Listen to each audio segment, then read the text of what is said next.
we've talked about water conservation being really crucial to ensuring water supply. But this question sort of gets at the soft stuff behind that, and that is that the general public does not seem to grasp the gravity of the water crisis here in California. What creative measures would you propose or suggest to drive this point home or get the public to think more about these things? And if there are any new strategies that you could come up with to increase water conservation that we haven't already touched on. And I would ask Ms. Denstedt to go first, please. Thank you. You know, one of my big complaints has been on our PR committee and our legislative committee is that we can't turn water issues into Britney Spears or Michael Jackson. Water is just not a very sexy topic. I tried to preach, maybe we need to do rolling dryouts and just shut off a community and see how many calls we get. These guys didn't buy it. I thought we'd get a lot of attention that way.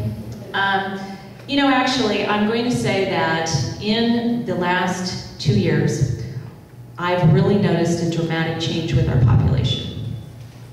One, in the last 4 years, I've gone back once a year to Washington, D.C. to lobby for our district. We go and talk to our legislators back there, our congressmen, our senators, and we hit them up about money, we hit them up about projects, we hit them up about what they're doing for hometown. And in the 4 years, the first 2 years, they didn't recognize me, they didn't know why I was there, they didn't know what the topic was. The third year, it was, oh, it's nice to see you again. This last year, it was, wow, you're here to talk about water, we know all your projects, and we know how much money you want this year.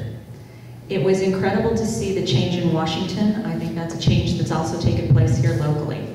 We offered a program for a smart yard controller, which are ET controllers that are operating within these systems in residential homes that help you with your sprinkler systems and are hooked up to satellite and help you to run in your irrigation to water your plants with the appropriate amount of water.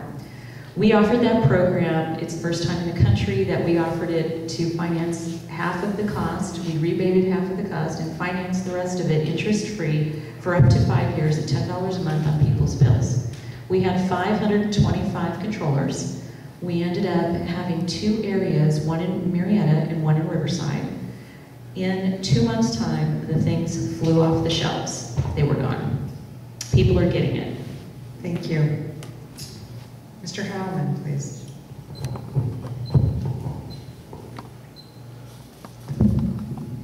I don't have a lot to say about this because the problem of being prepared for a disaster is not something that most people think about, but it sort of reminds me of the problem that I mentioned before, and that is if you had an earthquake, you would probably realize you should have planned for it. And that doesn't help very much to say you should have. So I don't have my reaction is the same as the one I had before. We need to be doing some planning, and we need some intelligent engineering planning going on, and I don't see it. It may be going on that I don't see. That's perfectly possible. But I think we should be treating the situation more like a well-run company does, and prepare for problems and be ready to deal with them just like we deal with any other crisis, like the value of the dollar going down. What do you do about all kinds of things that might happen?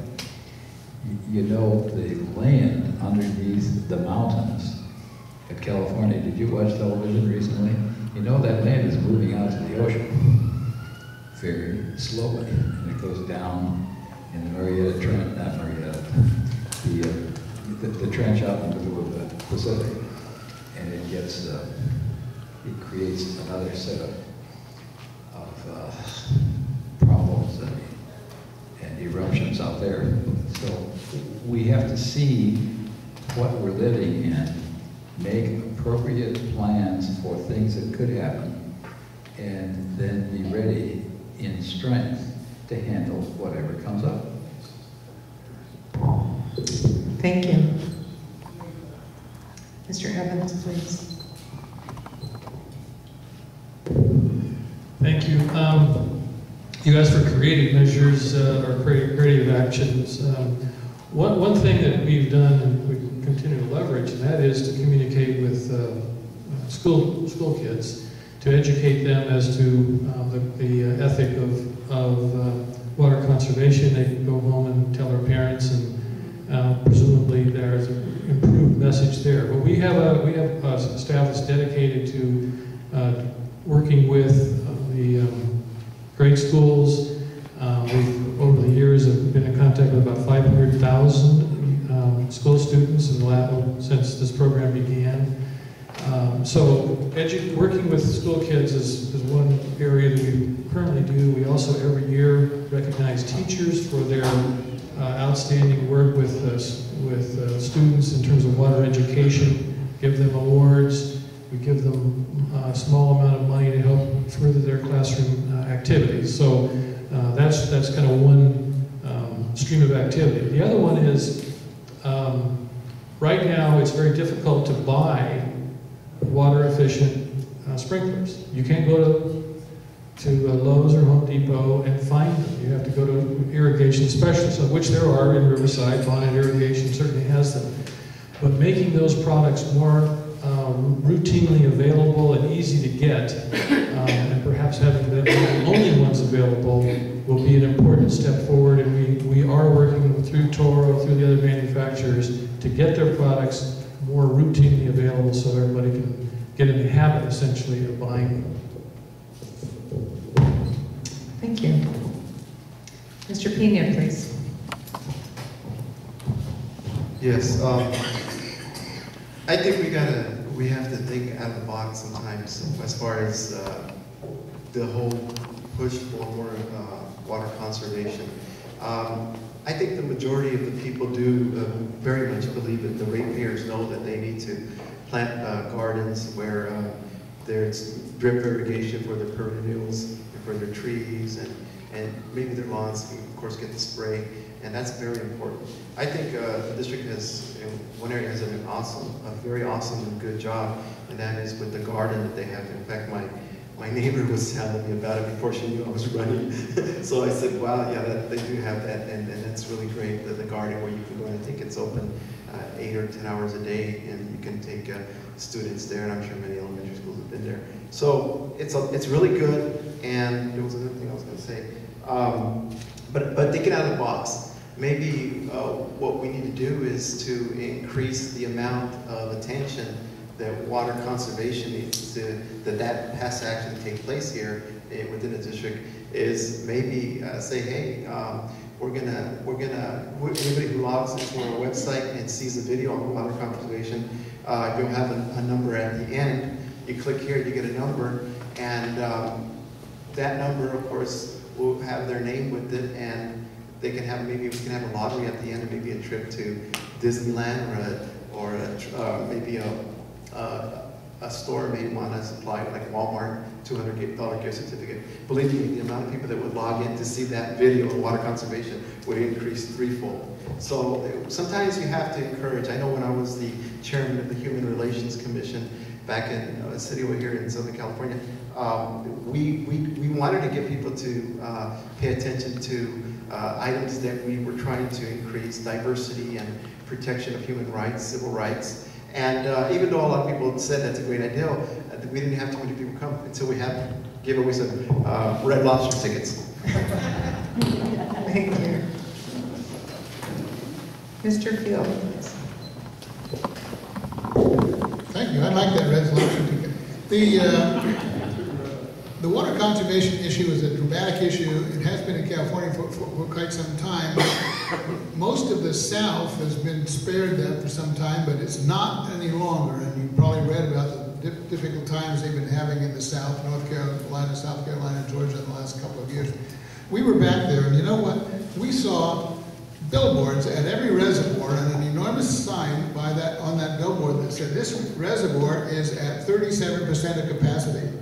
I've encouraged our PR people to start working with Met to get those kinds of signs out by our reservoirs. You know, Diamond Valley is way low. In order to launch a boat, they had to put in additional concrete, and then Diamond Valley is low, Lake Mead is low, a whole bunch of our reservoirs are very low, and people don't know it.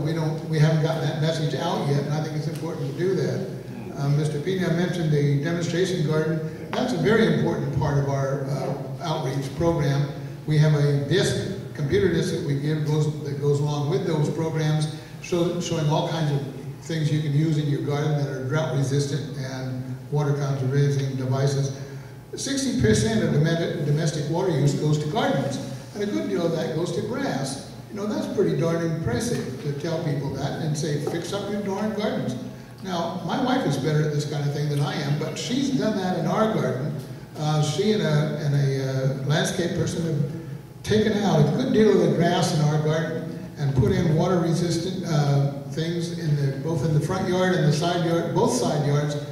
We have very little grass left. In fact, our gardener talked to me one day and said, I don't know if I'm going to have a job here anymore, you guys. There's no lawns to mow. So this is what we're doing, and I think everybody is getting this message. It's slow, but they're getting this message. It's creeping out more and more into the community. Developers aren't developing anything right now.